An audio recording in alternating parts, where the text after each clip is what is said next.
The closet was overflowing with clothes with tags still attached, yet I had nothing to wear. My bank account emptied each month, while the drawers and cabinets in the house filled up. Seems contradictory, does it not? Subscribe to the channel, activate the bell, and leave your like if you have ever felt this dissonance between what you spend and what you actually enjoy in life. 10 years ago, before rediscovering my Japanese roots, I earned 3 times less than today, but I lived with a sense of abundance that many millionaires will never experience. When I returned from Japan to the United States, I noticed something disturbing. My American friends worked more hours, earned higher salaries, but lived in constant financial anxiety. They had larger houses, but claustrophobic mental spaces. The morning light filtered through white linen curtains while I served tea in small handcrafted ceramic bowls. My friend Lauren, a marketing director at a multinational company, held the cup with both hands, watching the steam rise in delicate spirals. How do you achieve this feeling of calm? We earn similar salaries, but I always feel suffocated, she confessed. The answer is as simple as it is revolutionary. It is not how much we earn, but how we spend that defines our quality of life. And more deeply, it is not how much we spend, but what we choose to value that determines our experience of abundance. That is the paradox I intend to dissect today. How salary, which should be a source of freedom, becomes an invisible chain that binds us to a life of purposeless excess. And more importantly, how Japanese minimalism can transform the same income into a genuinely richer life. 1. The silent mathematics of detachment. When my aunt Yumiko passed away in Kyoto, I inherited the task of organizing her apartment, a space of just 40 square meters that housed 83 years of an extraordinary life. Unlike the American homes I have organized, filled with just in case, and it was on sale items, her apartment was a visual poem. Each object had a clear function or undeniable beauty, frequently both. The most precious lesson from that apartment was not in what Yumiko had, but in what she chose not to have. And here is the silent mathematics that few understand. Subtraction is more powerful than addition. Each object we remove from our life eliminates not only its initial cost, but an entire system of maintenance, storage, cleaning, and eventually, disposal. The effect of this mathematics is extraordinary. My friend Claire, a marketing director in San Francisco, discovered this when she decided to reduce her wardrobe from 200 to 35 carefully chosen pieces. Naomi, she told me while serving tea in her minimalist kitchen, suddenly, I have money for that trip to Japan I postponed for 5 years, and I did not even need a raise. But how? The clothes had already been purchased. What happened was a fundamental change in her relationship with consumption. The mental clarity of the simplified wardrobe spread to other areas of her financial life. She stopped buying clothes without thinking, reduced spending on special laundry services, and freed up mental time previously dedicated to deciding what to wear. 2. The illusion of status and the real price of ostentation. There is something disturbing about the consumer culture that permeates Western society. During an elegant reception in Manhattan last autumn, I observed a young woman displaying her new luxury watch while confiding to a friend that she was using a credit card to pay her rent. This is the invisible price of ostentation. Stolen peace, vulnerability disguised as power. The Japanese philosopher Musashi Miyamoto said in the 17th century, "The true way of the sword lies in simplicity." The wisdom of the samurai applies perfectly to our finances. The sharpest sword is not the one with the most adornments, but the one most precisely forged. Similarly, the most solid wealth is not the most visible, but the most carefully constructed. On my bedside table rests a small notebook wrapped in washi fabric, where I note 3 fundamental questions before any significant purchase. Will this object serve my purpose or just my vanity? Am I buying with resources I already have or with future promises? Will this object multiply my freedom or divide my attention? These 3 simple questions have saved more money than any complex budget spreadsheet. Why? Because they address the root of the problem, the emotional impulse disguised as rational necessity. 3. The luxury of time over the luxury of things. While serving green tea in small white porcelain cups I inherited from my grandmother, a client questioned the value of my time. How can someone as successful as you afford the luxury of spending 20 minutes preparing tea? The question reveals much about how we distort the concept of luxury. True luxury is not the $5,000 handbag that requires overtime to be paid for. True luxury is having 20 minutes to prepare tea without looking at the clock. It is being able to walk slowly in a park on a sunny Tuesday. It is the freedom to choose what we do with our time. In 2019, I canceled my premium streaming subscription. Not for economy. The $15 monthly would not make a material difference in my budget.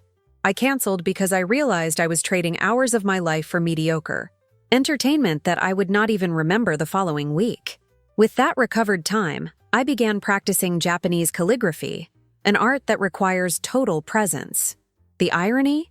This unproductive practice became an additional source of income when I began selling calligraphic panels to interior decorators. Free time is not just a luxury. It is an investment that generates unpredictable and surprising returns. 4. The hidden economy of quality over quantity. For 7 years, I have kept the same cream-colored merino wool coat. It costs 3 times more than a common coat, and some friends questioned the excessive expense.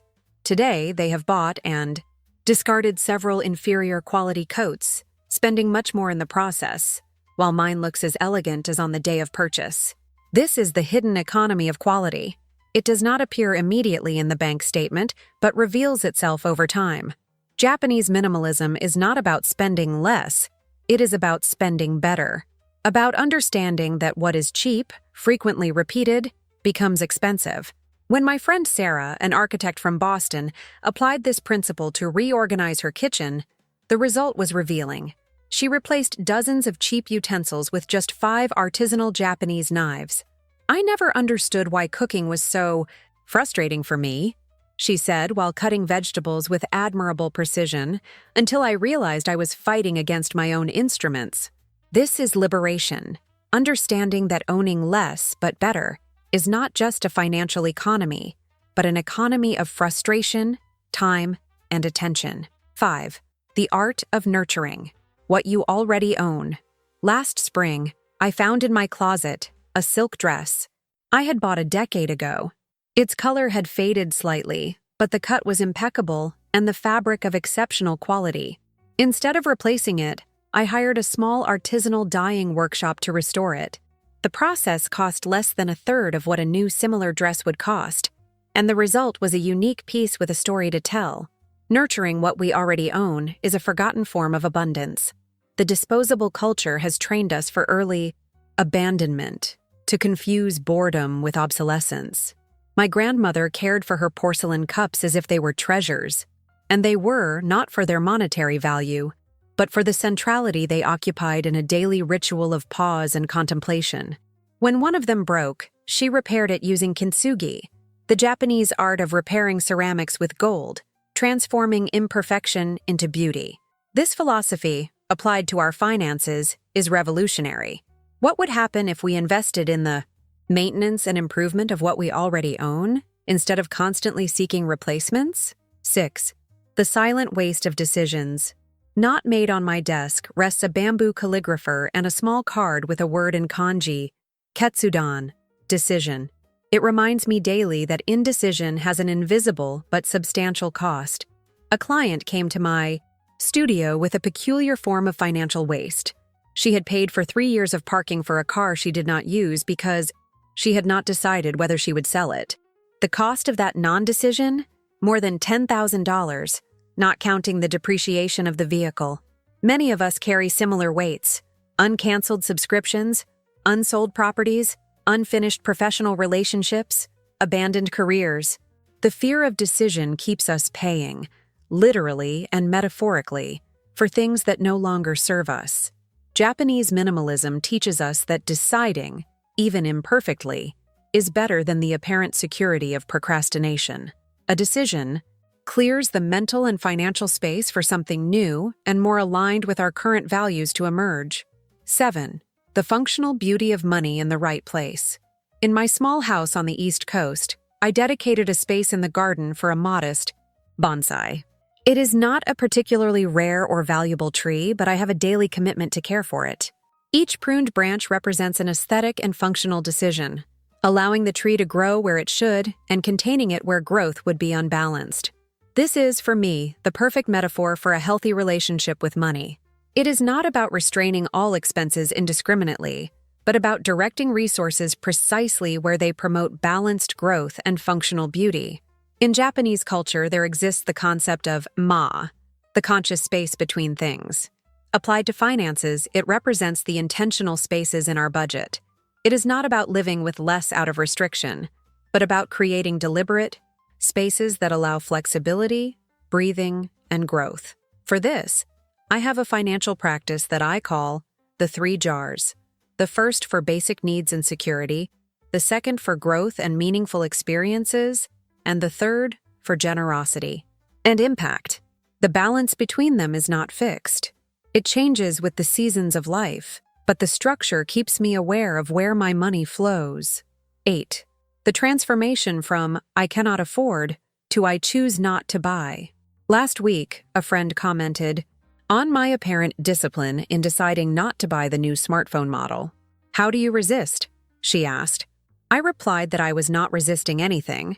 There was simply no genuine desire for the purchase. This is perhaps the most profound transformation that Japanese minimalism offers, the shift from "I cannot afford" to "I choose not to buy." The first statement comes from scarcity, the second from abundance. One makes us feel deprived, the other empowers us. In our culture, we have been conditioned to believe that more options mean more freedom. But psychology shows us the opposite. Excess options frequently lead to decision paralysis and subsequent dissatisfaction. By consciously reducing the universe of things we need to have, we experience a deeper form of freedom.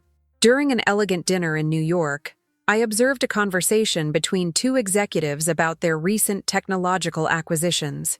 One of them talked incessantly about the features of his latest generation smartwatch, the same one I had considered buying weeks before. But the more he talked, the more I realized that the features he valued most were precisely those that most interrupted his presence in the moment. The device that was supposed to save time kept him constantly distracted, checking notifications, in the middle of a real conversation. It was at that moment that I realized the true economy was not in avoiding a purchase due to lack of resources, but in consciously choosing not to add another source of distraction to my life. The difference is subtle but transformative. My mentor in Kyoto once told me, "The empty space in a room is not absence, it is possibility." Similarly, money not spent is not deprivation, it is potential preserved for what truly matters. 9. The aesthetics of budgeting, beauty and financial organization. Many view their finances as a battlefield, hostile numbers, intimidating spreadsheets, punitive restrictions. This vision transforms money into an enemy when it could be an ally. In my office, I keep a small notebook bound in petrol blue fabric, where I manually record all my expenses and revenues, not for lack of technological resources, but because there is an aesthetic in the ritual of sitting with green tea and consciously reflecting on each financial flow. This practice, which I brought from Japan, is called kakeibo, the art of keeping a household account book, not just as a control tool, but as a practice of financial mindfulness.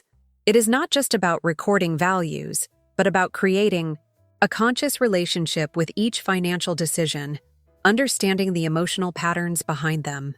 A client who adopted this practice for 3 months confessed to me, "I now realize that I spend more when I am bored, not when I actually need something." This simple revelation completely transformed her financial life, not through severe restrictions, but through expanded awareness. The beauty of kakeibo lies precisely in its simplicity. It does not require sophisticated apps or complex systems, just paper, pen, and the willingness to pause and reflect. It is surprising how this ancestral practice can be revolutionary in a world of instant payments and one-click purchases. 10. The silence of debts and the freedom of enough. At an elegant brunch at the home of an architect friend, I was impressed by the ease with which she talked about her expenses while serving mimosas in crystal glasses. Her newly renovated house was a marvel of contemporary design, with signature furniture and cutting-edge technology. Months later, during an intimate coffee, she confessed that she was on the verge of financial collapse. That entire brunch was financed, Naomi. Even the crystal glasses are in installments. This is the silent crisis of elegant indebtedness. Debt that disguises itself as sophistication. False prosperity that consumes the future to finance the illusion of the present. I have known high-level executives who live in constant financial anxiety, imprisoned in jobs they hate to maintain lifestyles they cannot sustain. The Japanese concept of wabi-sabi, the beauty of the imperfect, the transitory, offers a powerful antidote. It invites us to find value not in artificial perfection, but in the authenticity of the present moment, with its real limitations and possibilities. When I stopped financing a life beyond my resources and began to cultivate elegant enough, and I discovered a freedom that no credit card could buy, the peace of laying my head on the pillow without the invisible weight of debt. The philosopher Epicurus said that, to be happy, we need to distinguish between natural and necessary desires, natural but unnecessary desires, and desires that are neither natural nor necessary. This distinction is the essence of financial minimalism, recognizing that many of our desires are externally manufactured, not arising from our real needs. The middle way of finance. Buddhist wisdom about the middle way offers a valuable perspective for our finances. Neither extreme indulgence nor severe austerity leads to liberation. It is in conscious balance that we find peace. When I reorganized my apartment following the principles of Japanese minimalism, I did not throw away everything I owned, nor did I move to a cabin in the woods. I kept what served my purpose, nourished my soul, or provided authentic beauty. I applied the same filter to my finances, not to live with less for economy, but to live better for clarity. The result was not just a significant saving of money, but something much more valuable. The feeling that every dollar spent was aligned with who I really am and what I truly value.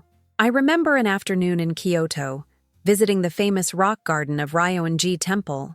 The guide explained that, regardless of where you position yourself to observe, you will never be able to see all 15 stones simultaneously. Some will always remain hidden from your angle of vision. This is a profound lesson about the impossibility of having everything at the same time. There will always be choices. There will always be renunciations. The question is not how to eliminate choices, but how to make them with full awareness. The practice of financial minimalism does not promise unlimited wealth, but offers something perhaps more valuable, the ability to recognize when you already have enough. And in the society of excess, this may be the most revolutionary form of abundance. If upon hearing these words you felt a call to a more conscious relationship with money and objects in your life, I invite you to subscribe to the channel and activate the bell. Each week, I share practical tools and philosophical reflections on how to cultivate a life with more lightness, sophistication, and intention through Japanese minimalism. And if this content touched something in you, leave your like. It is a small action that helps me reach more people in search of a less hurried and more meaningful life. As I always say, true wealth is not in the bank account, but in the clarity of purpose. Less weight, more value. Comment if this video brought some clarity to your relationship with money. See you soon with more minimalism and much charm.